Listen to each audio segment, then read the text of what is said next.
problema que tienen este tipo de contadores que son asíncronos es que hay problemas, puede haber problemas con el retraso de propagación cuando incorporo más bits.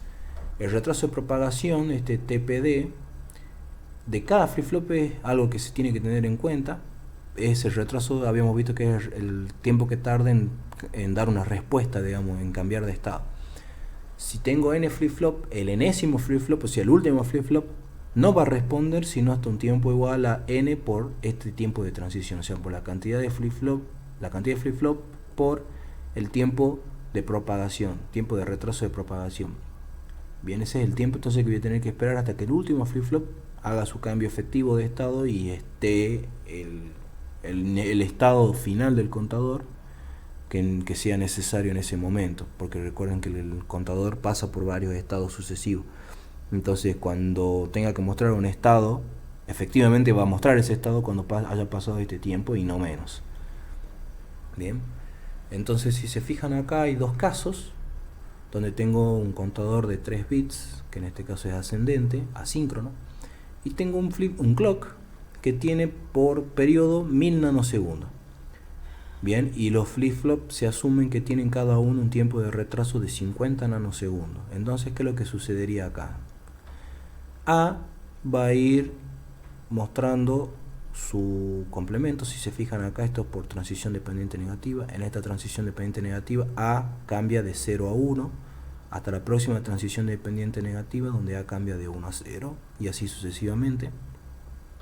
B va a cambiar con la transición negativa de A, donde la transición negativa de A está acá, entonces acá hay que conmutar B hasta la próxima transición dependiente negativa de A, donde va a conmutar B de 1 a 0. Y lo mismo va a pasar con C. C va a conmutar cuando haya una TPN de B, que sería en este caso, ahí va a conmutar C. Pero ahora estamos viendo cómo afecta el tiempo de retraso de propagación. Entonces, ¿qué sucede? Cuando ocurre esta transición, a partir de que ocurrió la transición, acá hay una columna que está sombreada, que indica que hay que esperar 50 nanosegundos. Entonces quiere decir que acá, a partir de que ocurrió la transición, luego de 50 nanosegundos, se presenta este 1. Bien, esto sigue en 1. Una vez que ocurre esta transición de acá, a partir de ahí, 50 nanosegundos después, se presenta el 0. Bien, y lo mismo ocurre para todos los casos. O sea, una vez que ocurre la transición, esto tiene que cambiar, pero demora 50 nanosegundos en subir. Esa sería la interpretación, digamos. Una vez desde que yo lo tomo como 0 hasta que lo tomo como 1, pasan 50 nanosegundos. Ahora, ¿qué pasa con el siguiente flip-flop? B tiene que esperar para cambiar que A conmute, o sea que A pase de 0 a 1. En este caso tendría que importarme que A pase de 1 a 0, que es la transición que me importa, porque las dos tardan 50 nanosegundos en este caso. Entonces A tarda 50 nanosegundos de pasar de 1 a 0. Y B, una vez que A hizo su transición, B ahí tiene que cambiar.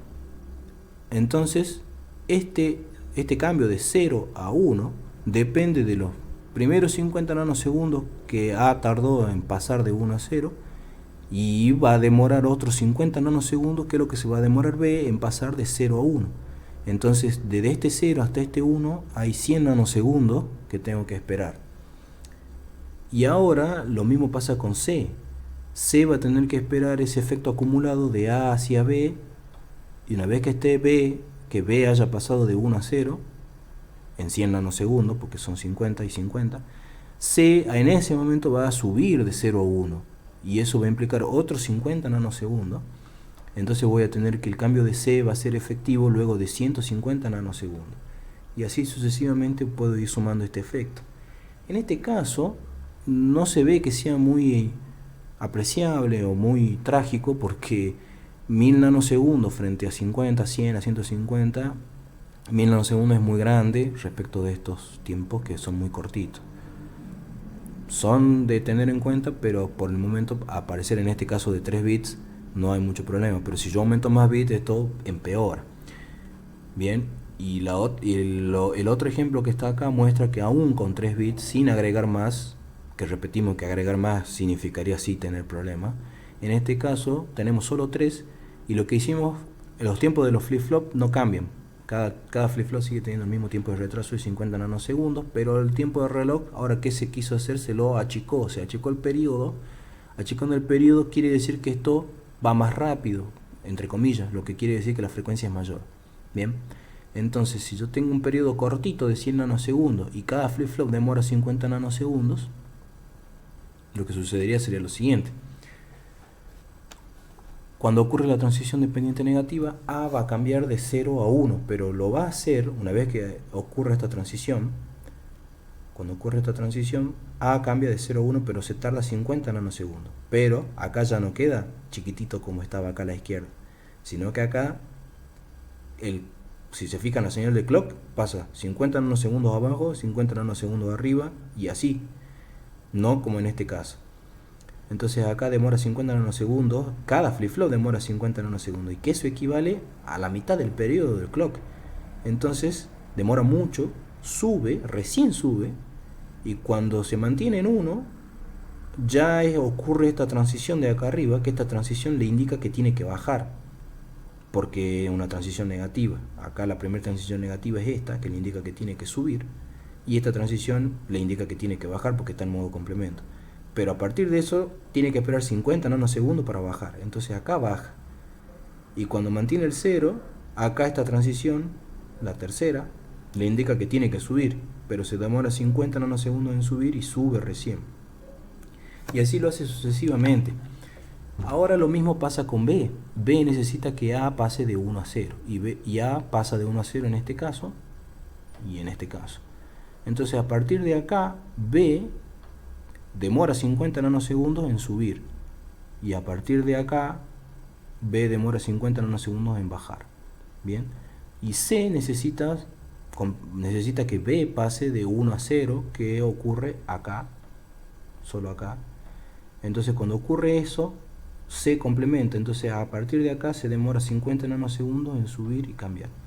El efecto acumulado es el mismo, son 50 nanosegundos, 50 de acá, y en total tenemos un retraso de 150 nanosegundos, porque si se fijan acá está marcada esta transición. A A le tomó 50 nanosegundos bajar, y B necesitó esos 50 nanosegundos más los propios suyos, o sea que son 100, y C necesita los 50 de A más los 50 de B más los 50 de C para subir. Si se fijan en el conteo, vamos a ver los estados que se presentan. Tenemos 0, 1, acá hay un 0 que aparece, que dura 50 nanosegundos, pero este 0 no debería estar acá. Acá hay un 2, acá hay un 3, el 2 fíjense que no dura casi nada, dura 50 nanosegundos también. Hay un 3, y después del 3 sigue un 2, y después del 2 sigue un 0, entonces tenemos un conteo que es un 0, un 1, un 0, un 2, un 3, un 2, un 0. Totalmente nada de lo que estábamos esperando ocurre acá. Entonces la verdad que esto hay que tenerlo en cuenta. Entonces hay un criterio para tener en cuenta respecto de qué tan rápido queremos que vaya nuestro flip-flop para que sea algo que pueda ser útil, que pueda ser trabajado de manera confiable. El periodo del reloj debería ser mayor o igual que la cantidad de flip-flop por el tiempo de retraso. Entonces el tiempo de retraso por la cantidad de flip-flop me da el tiempo mínimo, o el periodo mínimo que debería tener el clock. De ahí para arriba puedo ponerle el periodo que sea, por eso dice mayor o igual. Bien. Y si estoy trabajando en el límite, o sea en la igualdad, cuando el periodo del reloj sea exactamente igual a la cantidad de flip-flop por el tiempo de retraso, ese tiempo es el tiempo mínimo, como acabo de decir. Y si yo invierto el tiempo mínimo, me queda la frecuencia máxima, que va a ser igual a la inversa de esto, que va a ser 1 sobre la cantidad de flip-flop por el tiempo de retraso de propagación. Eso me daría la frecuencia máxima a la que yo podría trabajar con la cantidad de flip-flop que yo desee, con el tiempo de flip-flop, con el tiempo de retraso que tenga. Entonces yo voy a poder usar una frecuencia que sea menor que esa frecuencia máxima y trabajar de manera confiable.